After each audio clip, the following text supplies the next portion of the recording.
It's just I eat red shit all day long. Just means I love you guys.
relationships.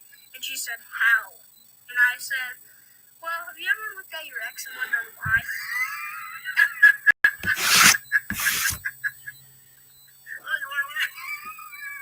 I'm so sorry to bother you. By any chance,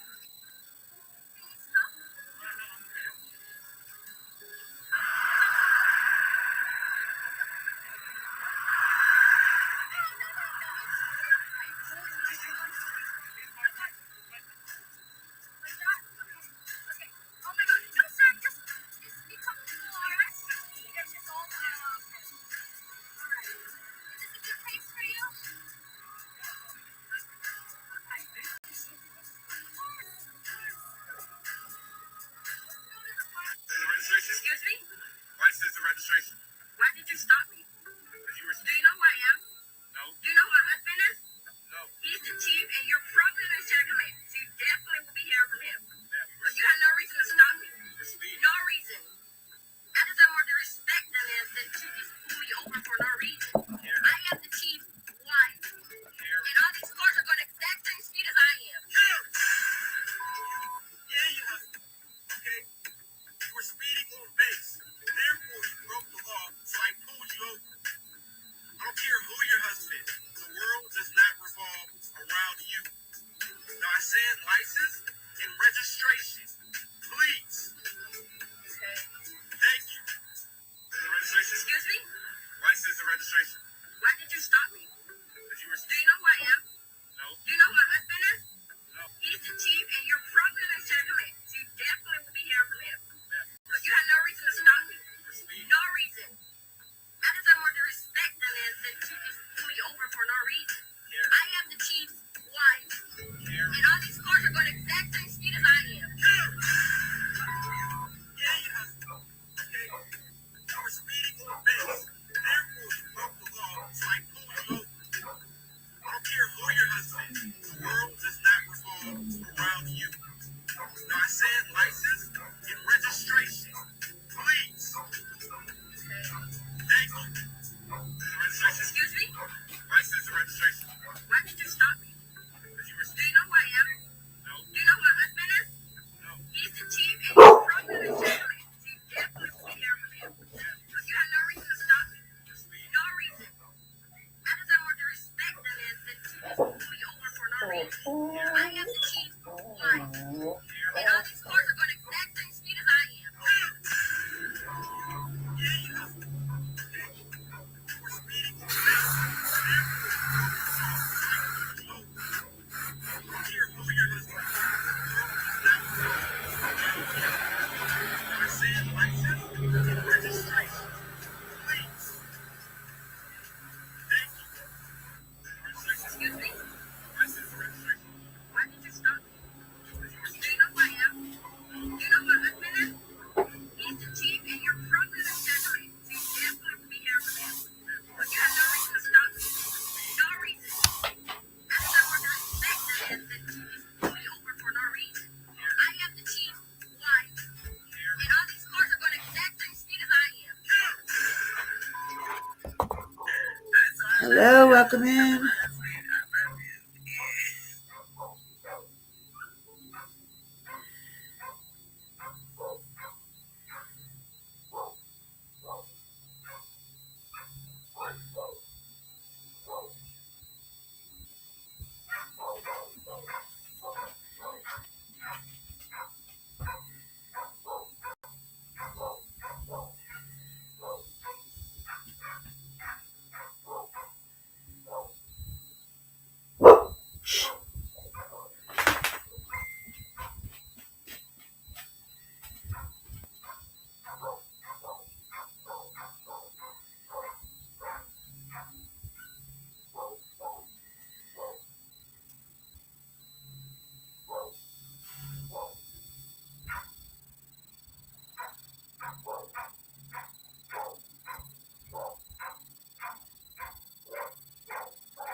Hello, hey, Mace.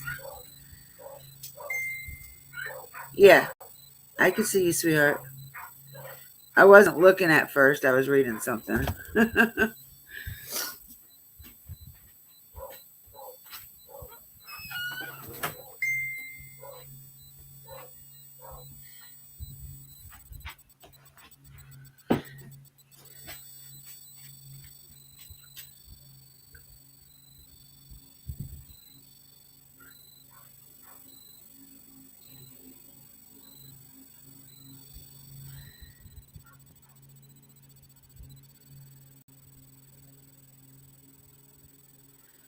So I've been looking up on Lily Peters a lot today and yesterday.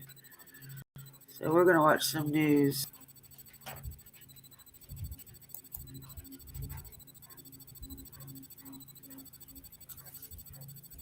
Some news footage and see what's going on. Come on, get up here. Come on, come on. Because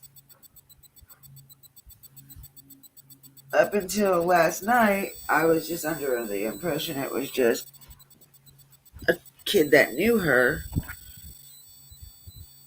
And come to find out, yeah, he knew her, right? He knew her really good. It was her 14-year-old cousin. And since he's being charged as an adult, and they already put his name out there on the news, I'm going to as well. His name is Carson Peters Berger, and his dad is Adam Berger, who is no stranger.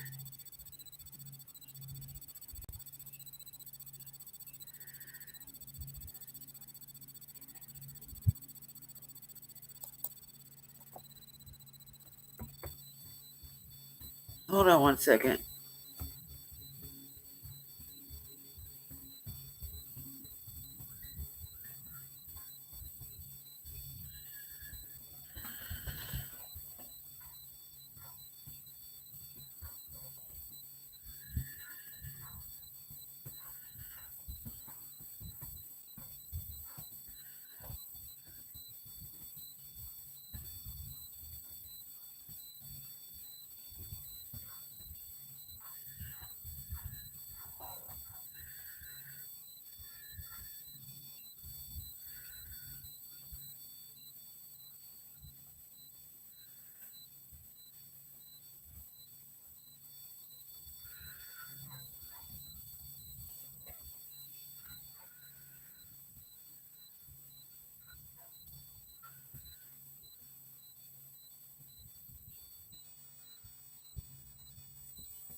All right. So yeah, her uncle's name is Adam, and he is no stranger to the law. Matter of fact, I believe he's in jail as we speak, but nothing to do with what happened to his niece.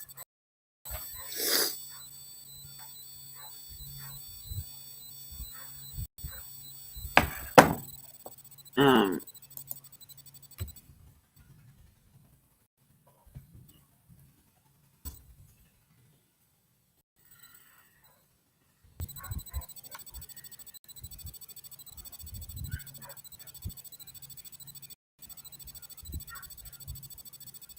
and Adam Berger is allegedly a sex SO offender, convicted SO offender.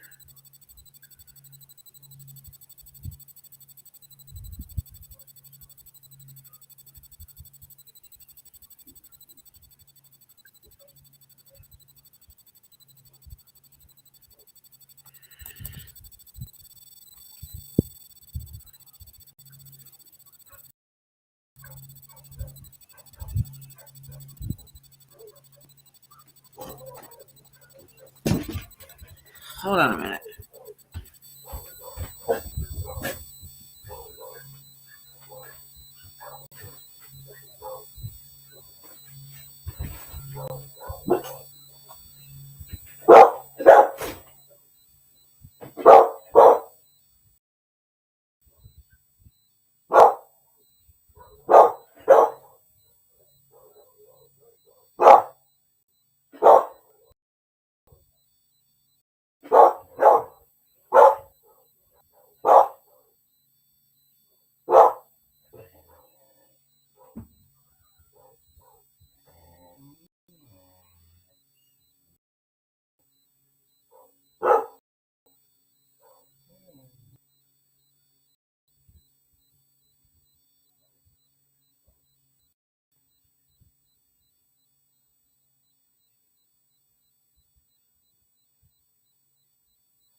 Communication.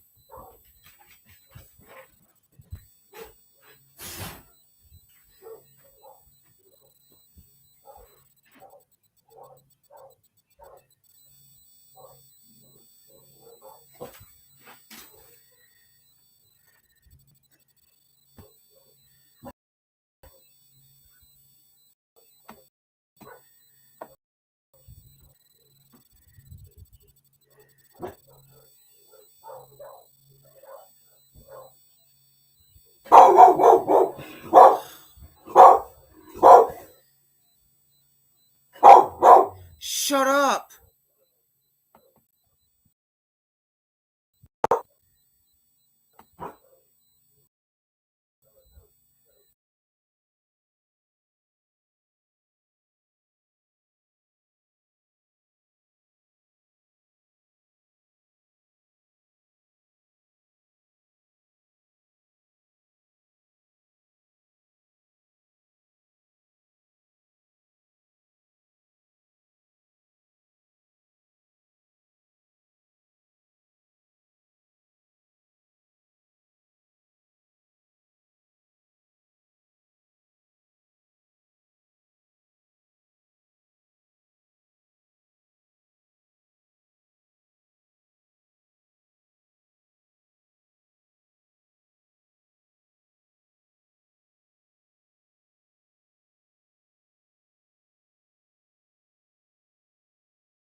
All right. I'm so sorry. People come to your door at the most inoperative moments.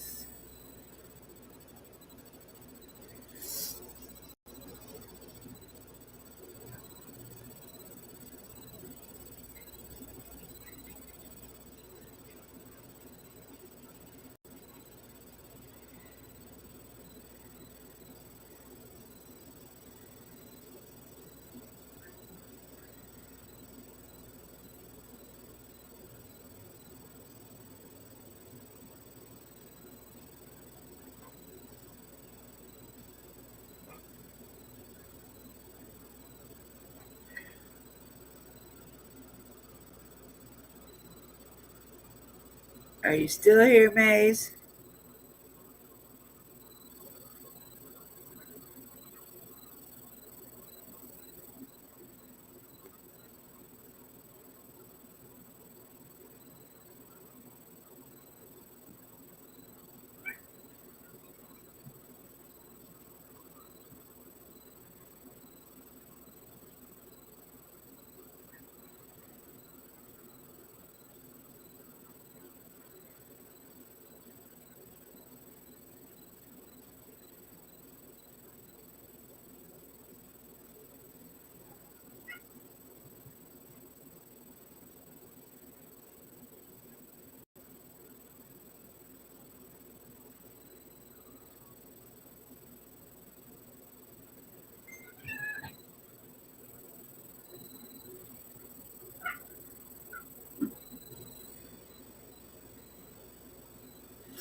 I'm sorry.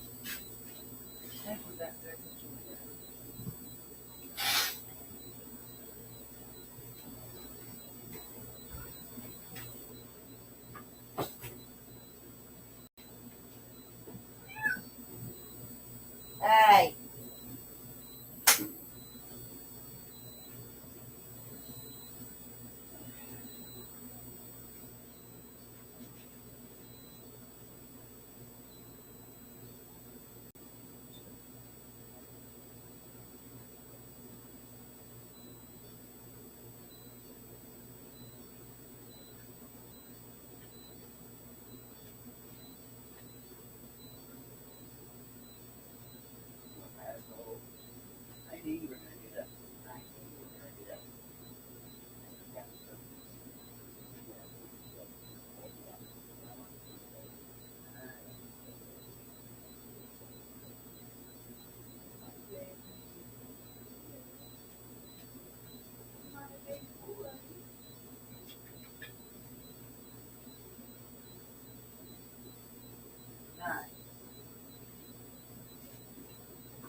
Maisie, are you still here?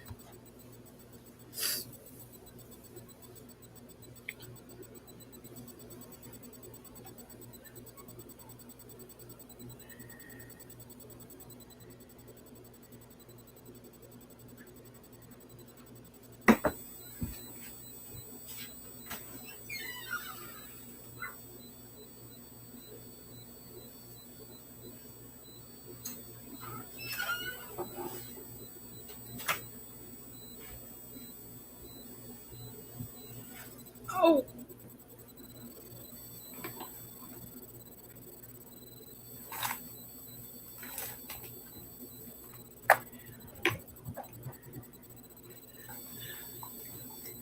Okay.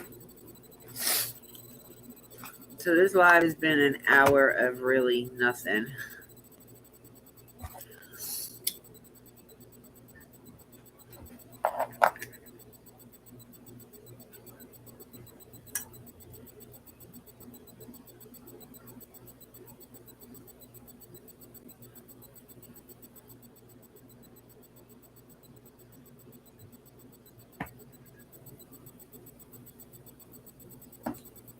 All right. So, Lily Peters.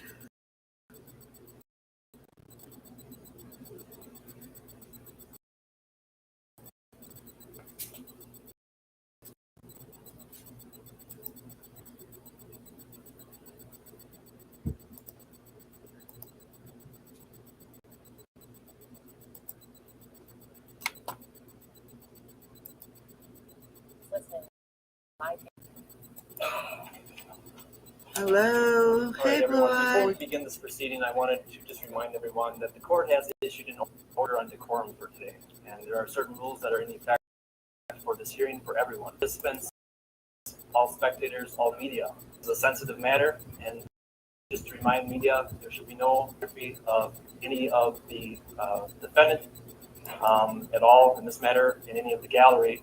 We have to preserve not only juveniles' rights, but also the rights of any victims that are present here today as well. There shall be no outbursts in this courtroom, decorum, and so please comply with it and provide it to you prior to this hearing.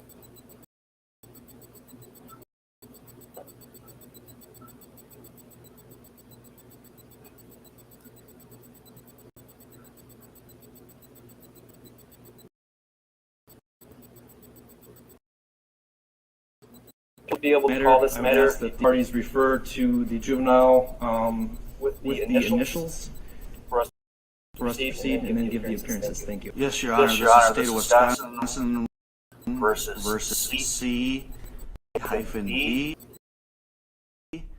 Yet doesn't have a case for the state criminal complaint as soon as I'm done. Yes, introducing the case. Wade Newell, District Attorney, on behalf of the ADC is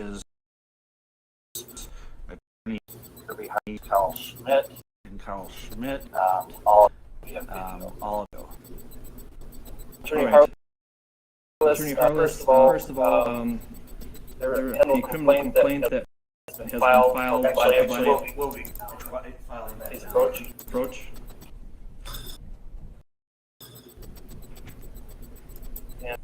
Attorney Harless, have you receive a copy of that criminal complaint and discuss maximum penalties with your client? We have, yes, Your Honor. We would waive further reading. We would waive the time limit for the preliminary hearing, which we have discussed with our client, and we are requesting that it be set hearing week. I believe there's still decisions to be made as to counsel move forward. So let's have it delayed for 1 week in order to counsel permanently sign and make it from.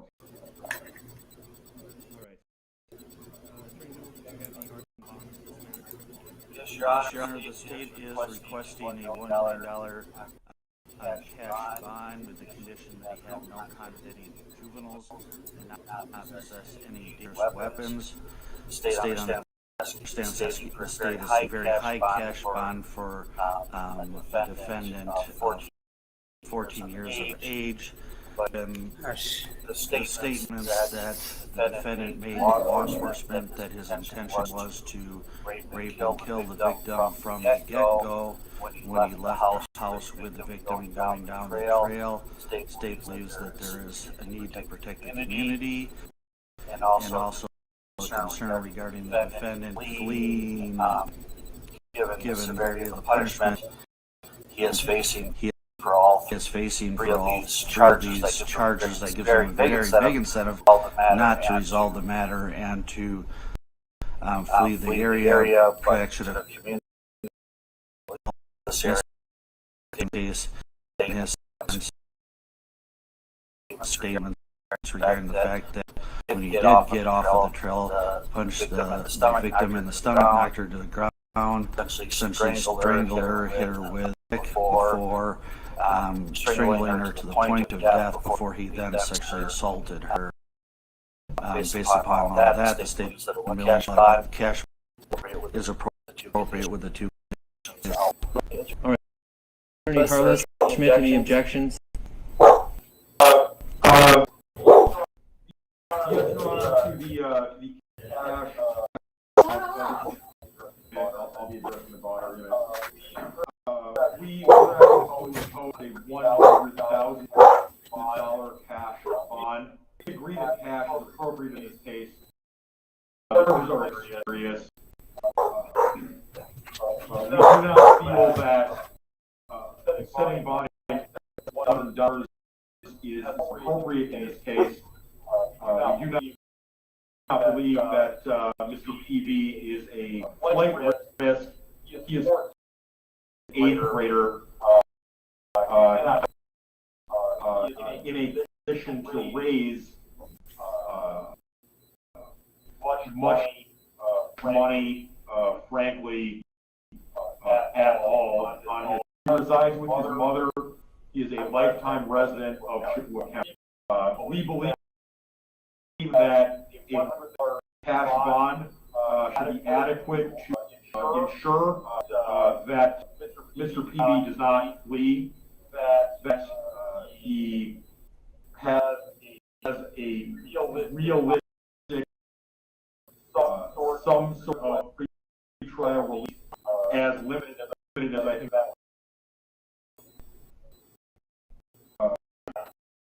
that in light of that setting that bond any higher than 1,000 is far beyond what's necessary to serve the goal of bail. I think that all it would do would be essentially index his case and the details of these offenses. That's all. All right, thank you. All right. The court has considered the counsel here today. This is a serious charge, and because of charges, there are serious consequences, which gives a greater incentive for individuals not to return to court when they are facing those charges. Well, I also need to consider threats to the community. The information by the district attorney shows that this was a serious threat to the community, and so the concern that further if the individual is no longer in custody, the court will order a $1 million cash bond with the conditions that the defendant not contact any juveniles and no dangerous weapons. Attorney Harless or Attorney Schmidt, I believe, or I'm not aware of whether or not the defendant has any siblings that I could accept this from, that could be supervised. I would allow that to have supervised contact between any family members that are his siblings, as long as that contact is supervised.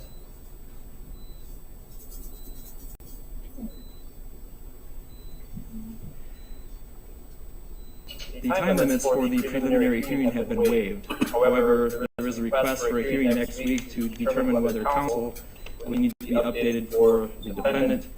I have some dates. At this time, I would like to go off the record to go through our calendars to make sure that there will be time that works for the parties. We are off the record. Attorney Harless, I have next Thursday, May 5th. I can do a time between 3 and 4:30.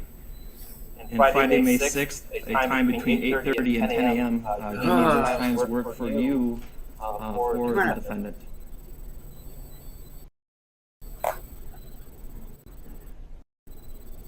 Three thirty on Thursday sounds like it would work well. Work for you? 3:30 on May. Yes, Your Honor. All right. We are back on this matter. We have set a return matter for 3 p.m. on May 2022 to address the issues raised by counsel in this matter. I do need to comply with our constitutional amendment known as Marcy's Law. Are there any victims present who wish to speak in this matter? Not to my knowledge, Your Honor. One thing is, at the same time as filing the complaint, the state has also filed the victim key. I would ask that that be filed confidentially and sealed, only available to the parties. All right. I'm going to do a few things here. Were there any issues from any victims or victim representatives regarding the schedule of next week? Hearing none. I will order that clerk file the criminal complaint that was recently given to the clerk here at this hearing. That criminal complaint be sealed and available to any reason that is released to anyone that is not a party, that the clerk redact all defendant. However, in the caption of the criminal complaint, the clerk shall keep the initials of the defendant on. All future filings in this case by all representatives of any party, including attorneys, shall use the defendant's initials going forward. Attorney Newell, were there any other items for today before we meet again next week? When the bond condition made the reference to any siblings that need to be excluded, was there a response to that? I did not hear anything. Harless, of the defendant that we may want to add an exemption for under the bond that want to visit with supervision? Yes, there are siblings. I'm sorry, I thought it was just being made to provide visitation with siblings. Any objections on that, Attorney Newell? No, Your Honor, as long as supervised means that there's another adult in the room and that even with the siblings. I agree. I think that should be law enforcement or any professionals through the JDC.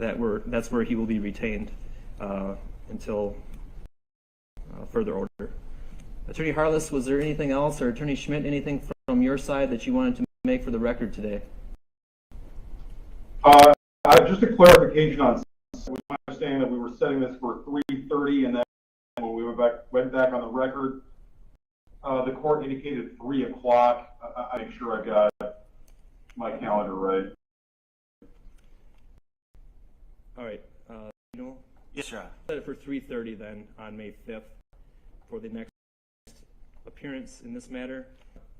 And I would ask the state to set up video for that date as well if the defendant is still remaining at the JDC. And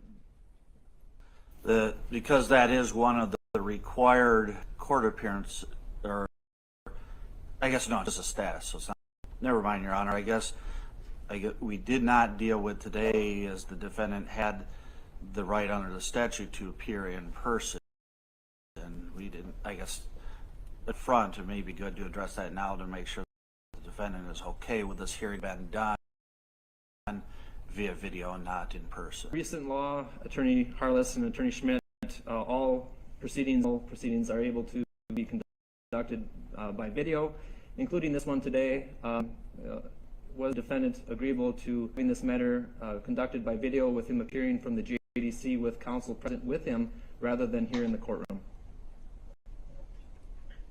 Yes, he had no objections to that. He was fine with it being that way. All right, then I will find that the defendant may knowing, voluntary, and intelligent of his right to be present for today, for us to continue the hearing here today. Anything else today, Attorney Newell? No, thank you, Your Honor. Attorney Harless or Attorney Schmidt, anything else? No, thank you, Your Honor. All right. I will ask the clerk's office to prepare the bond and send that down to the JDC for it to be signed, and then we will next week, May 5th at 3:30. All right, thank you all. I'm going to hang up. All right, so there you have it. We listen live, and once again, the attorneys, the 14-year-old, asking for that set at $100 that was denied by the judge because of what had unfolded. This 10-year-old girl who was her father, who had called police Sunday night saying she arrived home house. He called police around 9 p.m. to report his daughter missing, and unfortunately it was next morning the body was discovered. You heard news from the state there mention that they thought this 14-year-old is planted in their mind when he left with 10-year-old from one home to not only take sexual advantage of, also had then beaten her. So we will continue to follow the story right here for you on Live Now. Identified by their initials CPB. When police had the person of interest, they did say that it is someone who knew. So we, of course, going to be following the latest right here for you on Live Now of this story. Let's go ahead and step away for a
on the loose in their community. One father says we should do better, and he is petitioned to create a system to alert the public when a child goes missing.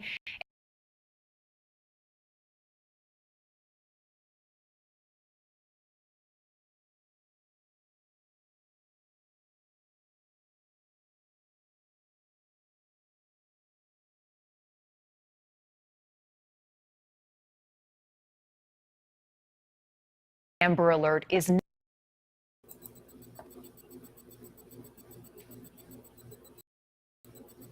Hey, Joy. Gee whiz. 5 minutes trying to get my mic off. Put my mic back on. which was not issued in Lily's case. He is calling this alert the Lily Alert. Eric Henry is joining us live tonight from Chippewa Falls. Thank you so much for taking the time. I know this is a difficult for you and everyone who lives in Chippewa Falls. First of all, did you know Lily or her family? I did not know her. No, I just a father from Wisconsin. This is my home. I have literally 4 blocks from the crime scene. So it hits me pretty personally. Yeah. It hits all of us. You don't have to be just completely caught off guard by this kind of evil. Eric, just online on change.org, it's a Lily Alert for missing kids. You're now at 55,734 signatures. You're trying to get to 75,000. We're going to put that up on the screen. You say more needs to be done. Tell me about this.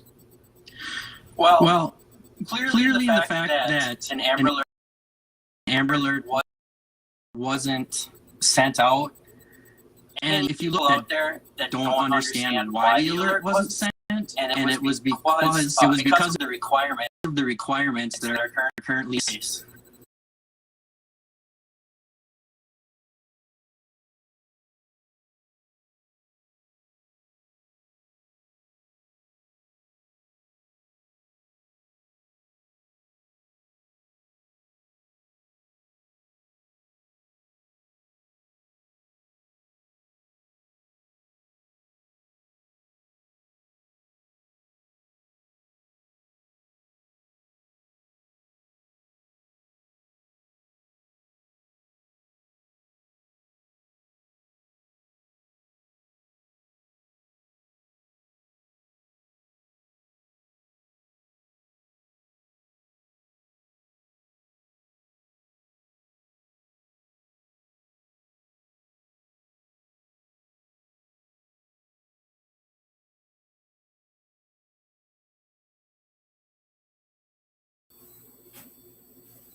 Oh, Lord, I'm going to harm a cat today if it doesn't stay out of my way. I kicked myself out. I don't know what I did. I must have closed out the wrong thing. Like a dummy. All right, so with Lily Peters, this poor little girl, I just feel so bad for this little girl. So we know she was at her aunt's house. I guess her cousin decided he would walk her home. And he is the one that did all that gruesome shit to her. So her 14-year-old cousin, Carson Petersburg, CPG, or CPV, is the one that did all that stuff to his baby cousin. Now, his dad is no stranger to the law. His dad was also convicted of SA, so he's a RSO. His name is Adam Berger. I'm not quite sure. I haven't gotten that far into the case, whether or not he's sitting in jail. I don't know. And I definitely know if he is, it isn't because of this.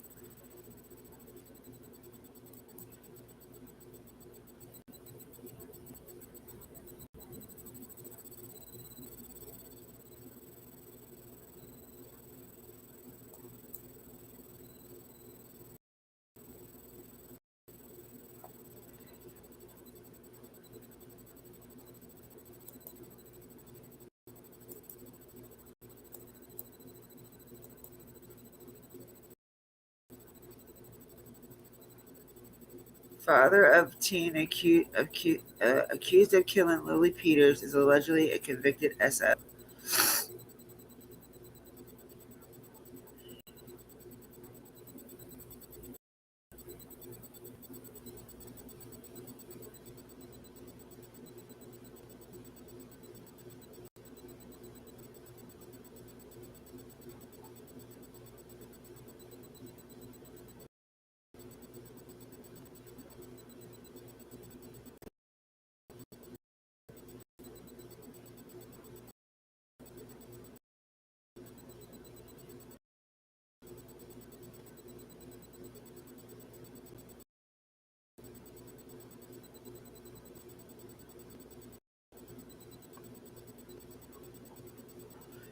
He is charged with first-degree intentional homicide, first-degree SA of a child under the age of 13, resulting in great bodily harm.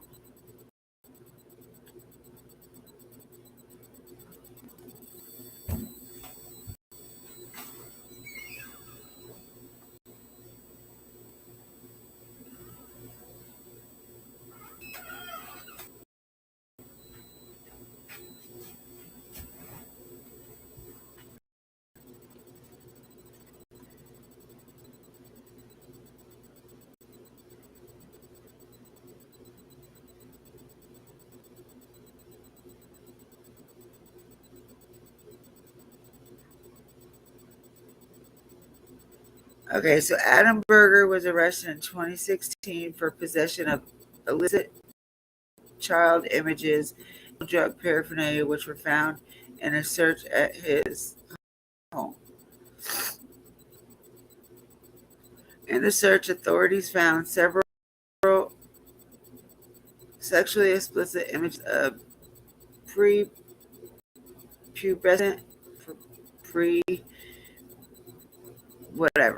preteen girls on his cell phone. Berger's face was superimposed onto some of the pornographic images. He is also listed in the settings SOR.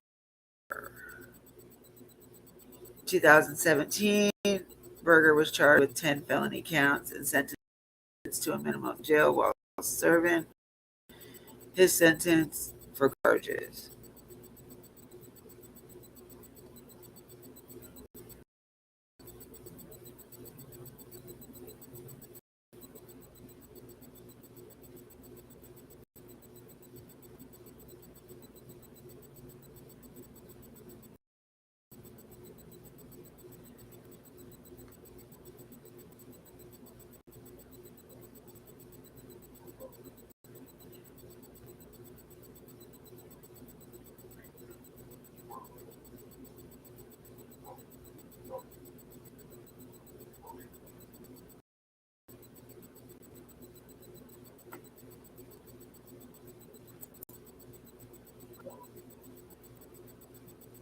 Huh.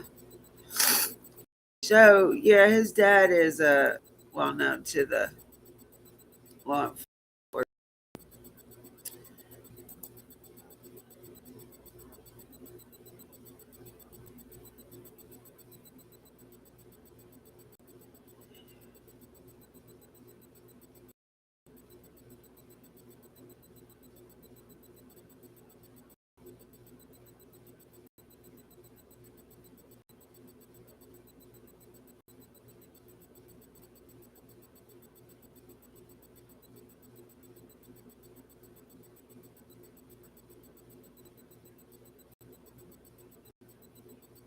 All right, we're gonna watch some of Michelle Walks because she did something on her. I love Michelle Walks. This is her other channel, by the way.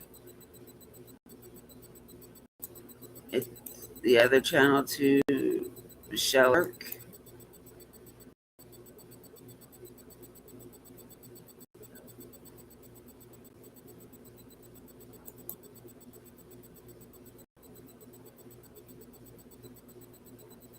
And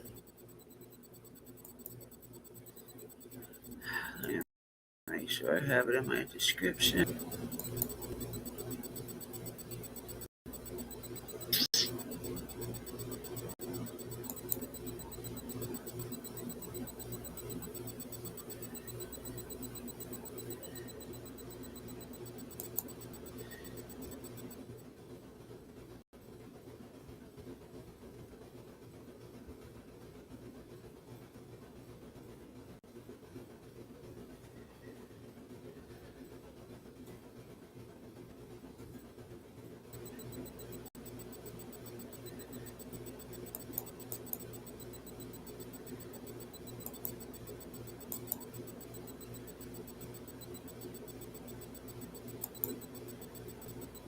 All right.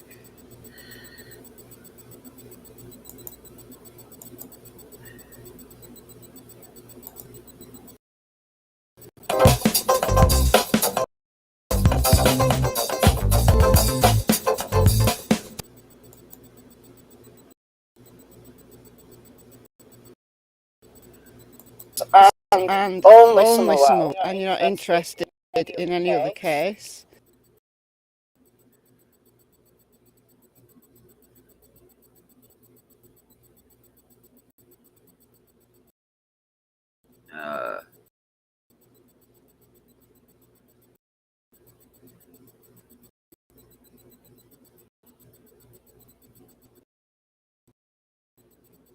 This is a really sad case and very disturbing. Disturbing because her killer is a 14-year-old first cousin. And the Daily released some details yesterday about the father of this young man. I am going to use the young man's name because it's released in the media and because he's being tried As an adult.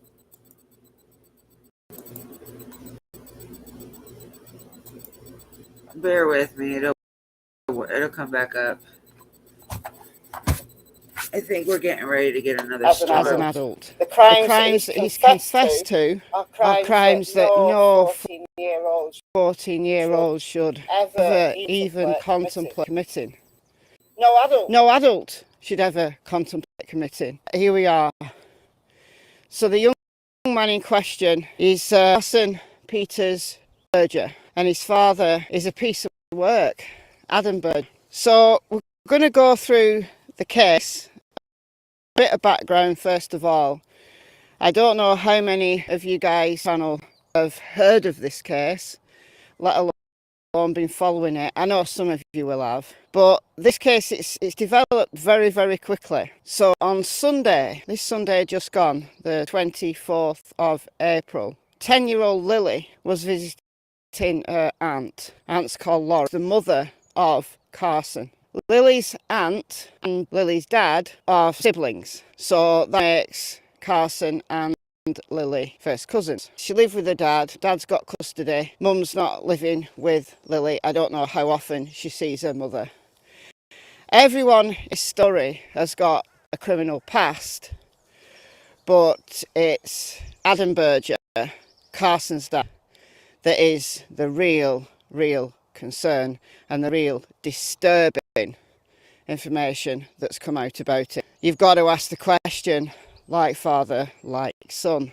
So Sunday 24th of April started like any other day, and Lily was there visiting her Aunt Laurie. And then around 9 o'clock, 9:15, Lily's dad became really concerned because Lily had not made it home. She was meant to be home well before that time, so he called the police and they searched through the night to find 10-year-old Lily. The following morning, Monday 25th, around 9, unfortunately, Lily's body was discovered in a wooded area, kind of at the side of a car park, a wooded area not too far in the woods, not far at all from Laurie's home, so where she was last seen. I believe she was caught on CCTV somewhere area with another child. So a murder investigation ensued, and by Wednesday it became evident that her first cousin, Carson,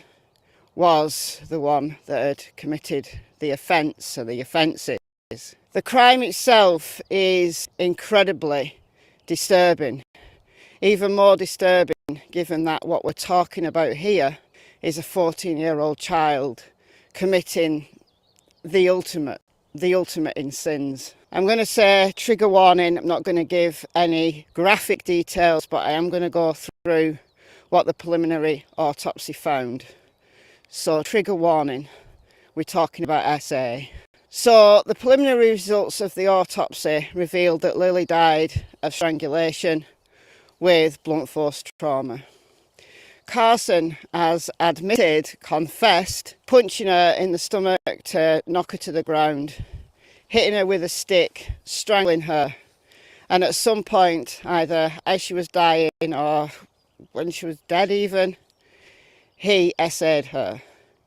So he's been charged as an adult with first-degree murder, first-degree SA, and SA with a child under the age of 13. If convicted of these offences, tried as an adult, Carson will face life imprisonment without the possibility of parole. What interests me about this case is why a 14-year-old would even contemplate committing such a heinous act against his first cousin. He said he wanted to break her, a sweet little 10-year-old girl who presumably he'd grown up knowing. It just makes this so horrendous.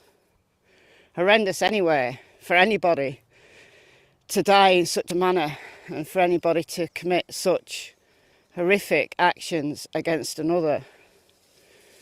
But a 14-year-old first cousin, it beggars belief. So we need to wait to find out whether Carson will plead. Just because he's confessed doesn't mean to say that that will be that. But we'll find out in due course. He might on that confession. If that confession was given before he was read his Miranda rights, then that's going to be a big issue. We don't know those details yet. But the Daily Mail released some information about the family, particularly of Adam Berger, Carson's father. Adam and Laurie split up when Carson was 2 years old, and there's a long history of, child support issues that have gone through the courts. Wisconsin. Did I say that this is Wisconsin? I don't think I did. I don't think I told you the location of where this occurred. So it's Chippewa Falls, Wisconsin. And in Wisconsin, all the court records are public. You don't even have to write to anyone to get them. It's public. So I've looked up Adam's record to confirm what the Daily Mail have been telling us, and yes, the Daily Mail are correct. They're telling us information that's there in public record. None of the family have got criminal records that relate to offences against children. Not the immediate.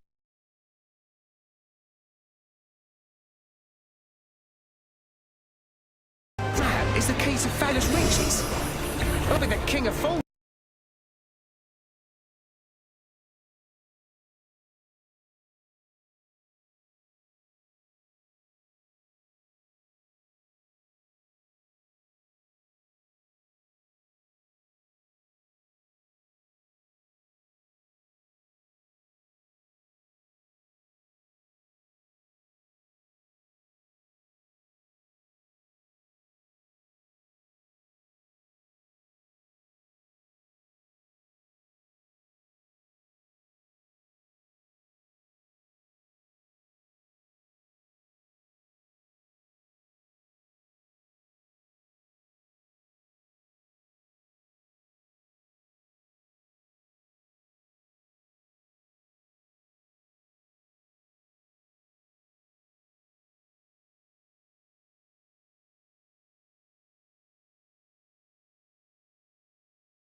Give it away.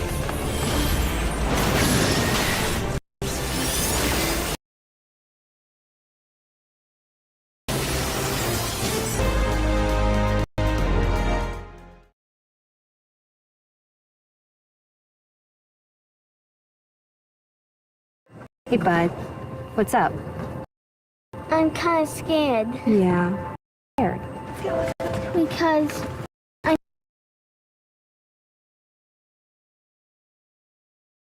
never tried before. Mommy gets scared, but I gotta also be brave. Because if you're brave, you might do things.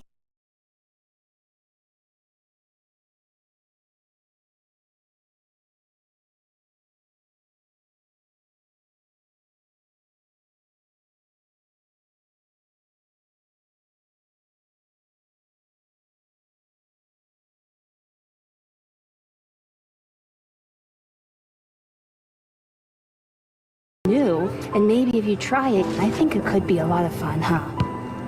But I promise you, you keep trying, you'll do a good job, and it'll be fun. So proud of you, buddy. I love you.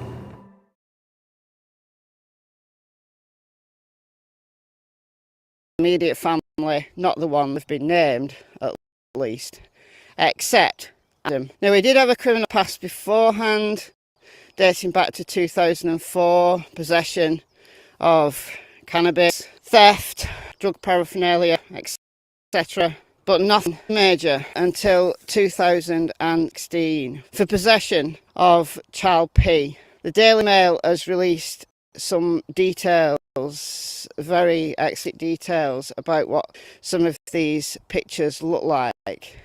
I'm not going to talk about that.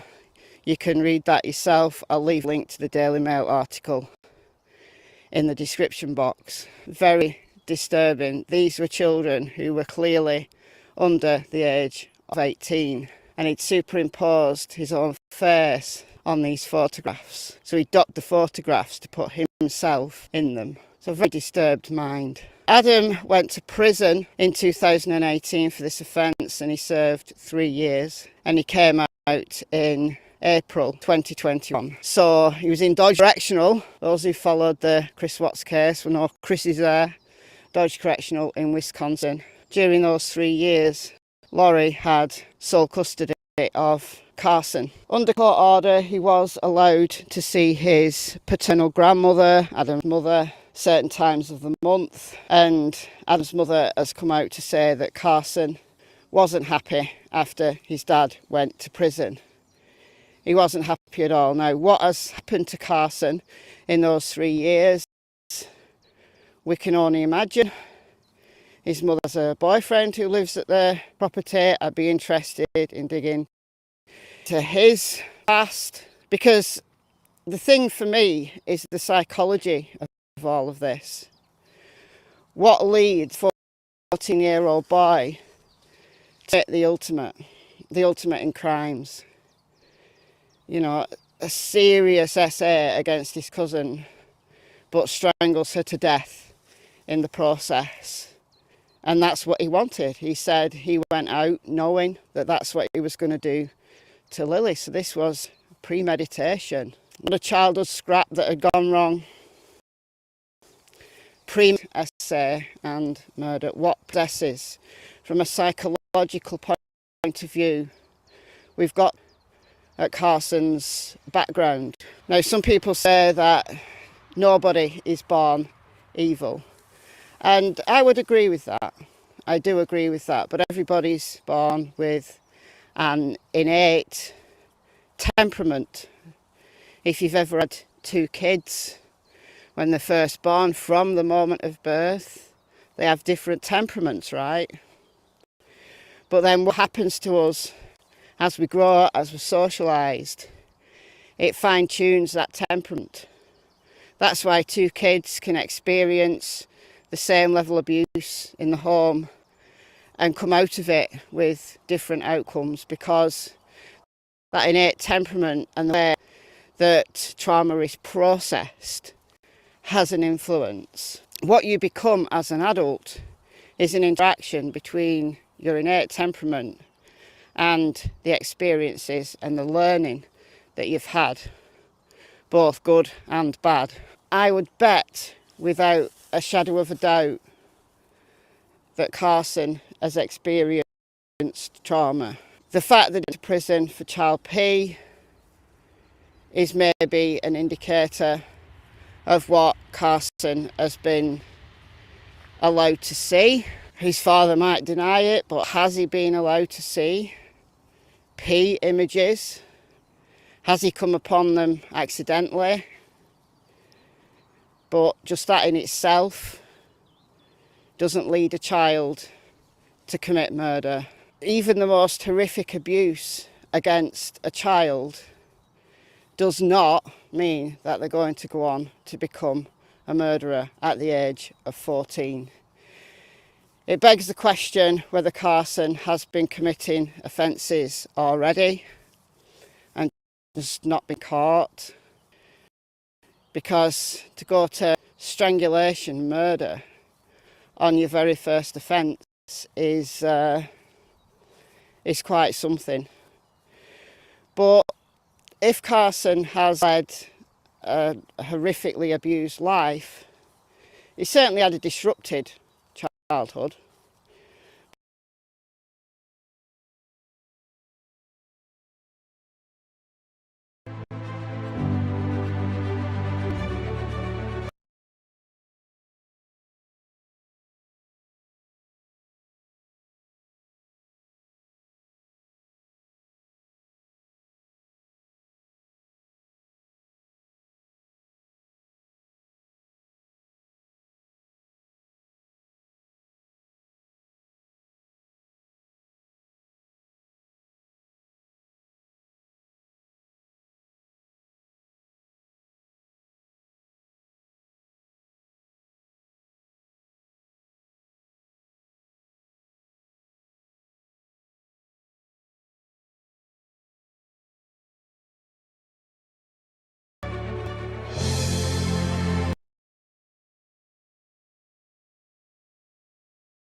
But how many children, how many thousands of children go through parents splitting custody issues, parents with criminal pasts, and they don't go on to become murderers. A very, very minute number of people ever go on to become murderers. None of what happened to Carson, at least on paper, gives us an indication of the psychology of Carson. But of course, what's on paper is just a snapshot and tells us nothing really about Carson's thoughts, feelings, and of those around him. How was Carson treated?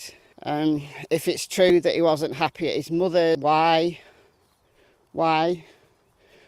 Was there abuse in home? I can only speculate. You know, his dad was out of the picture between 2018 and 2021. You know, those years as Carson Carson was just hitting puberty. Abused, had he seen, been privy to images that have scarred him, events that have scarred him, doesn't excuse what he's done to Lily, not in the slightest bit, but it gives us a psychological explanation. Some abused children, again, depends on the interaction between their innate temperament, the way they process information. Some people abused as children go on to abuse themselves, so like basically playing out their own trauma. That rarely itself results in murder, but it can result in SA, it can result in a child growing up to be an addict, committing crimes because of their addiction. Many, many, many more children who were abused go on to have mental health issues, but they don't go on to abuse anyone. You know, the victim to abuse cycle is real, but it is only a minority of people who were abused as children who actually go on to become abusers themselves. Some go on to become voices for victims.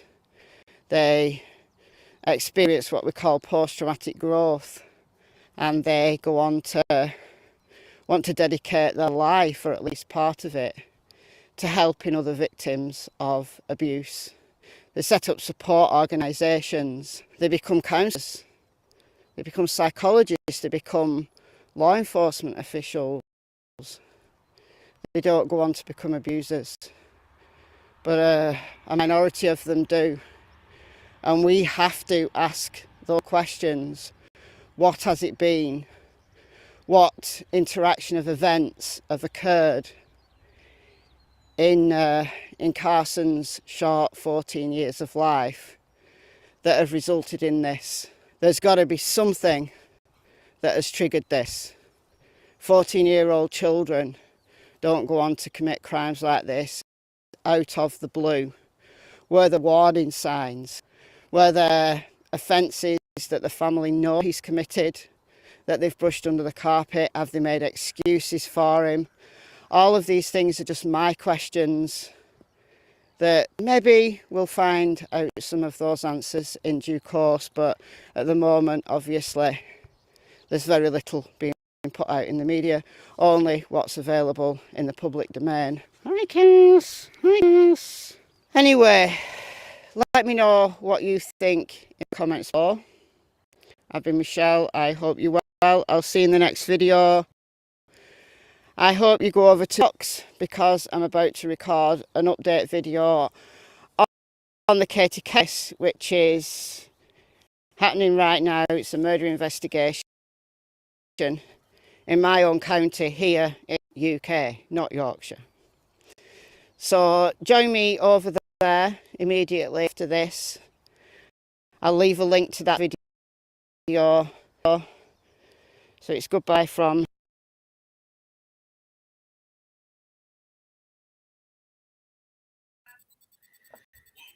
Hey y'all.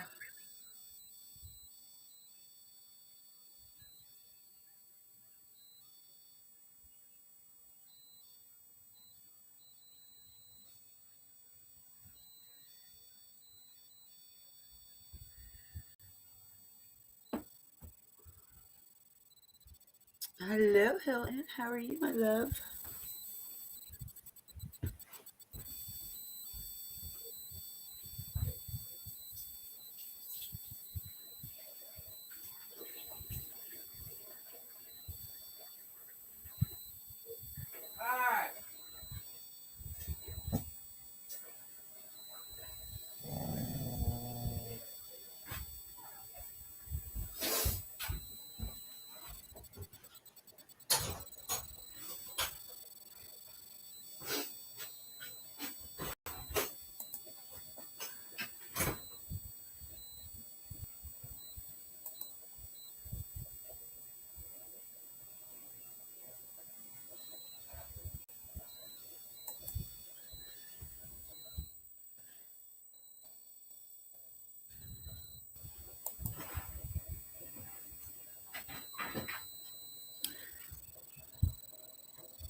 much water you gonna put in here, Heather? I'm getting the warm in there now. Just Yeah, the water's hot. I mean, I'm letting the saying, water, like, how much more water in the sink get warm.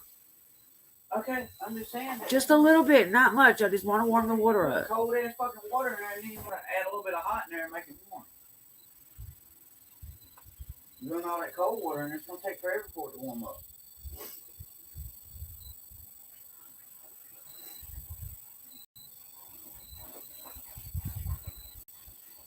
You might boil some water and make this shit hot, because this shit's freezing cold. Oh, well, let some of the water out though. That warm water ain't gonna fucking warm up that water.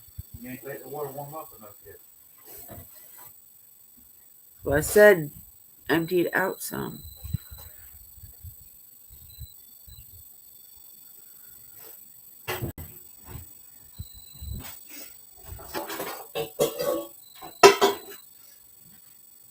Don't boil no water. I said let some out. Oh, Lord. It's wasting water, though.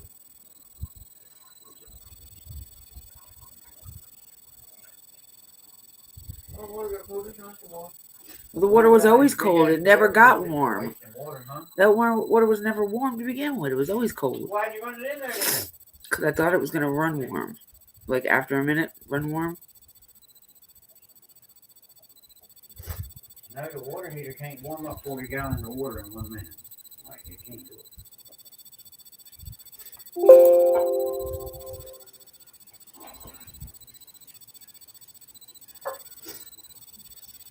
Yeah, let that shit warm up.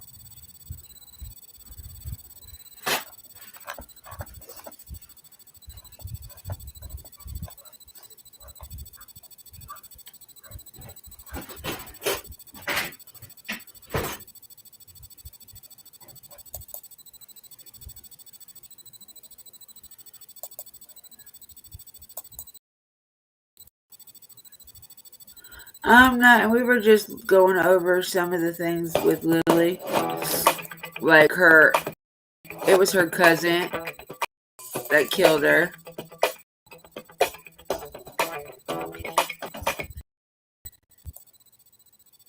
It was her 14-year-old cousin that killed her, and his father is an RSO and been convicted of SA.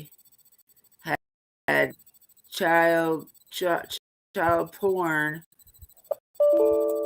preteen porn.